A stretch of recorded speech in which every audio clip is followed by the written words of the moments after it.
La question qui tue, peut-être, est-ce que la 5G, c'est dangereux ou non? Bien, c'est pas spécifiquement la 5e génération.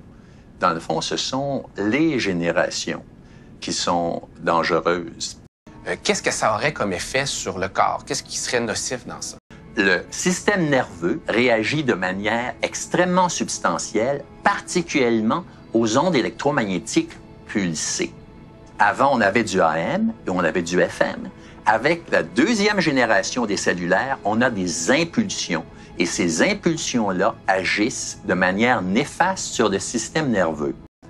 Les fréquences plus élevées sont moins pénétrantes dans le corps, donc elles vont se dissiper, l'énergie des radiations, sur une couche beaucoup plus mince. Donc, ils vont avoir des tissus qui vont être plus exposés qu'avant, des tissus superficiels. On aime à penser que c'est superficiel, donc ça fait rien. Mais la peau, c'est un organe vivant.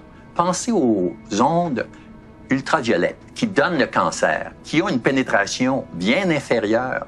Ce qu'il y a de spécifique à la 5G, c'est premièrement une augmentation de la capacité du système, puis une baisse de la latence. Je pense que c'est une excellente idée à l'intérieur, par exemple, d'une industrie fermée, où il n'y a personne, d'avoir des systèmes comme ceux-là. Chaîne de montage de robots, de voitures. Excellente idée.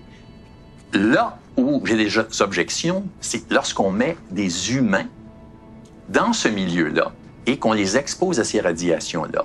Présentement, je suis en train de faire analyser ma maison. Est-ce que c'est une démarche à laquelle vous adhérez ou est-ce que vous tracez...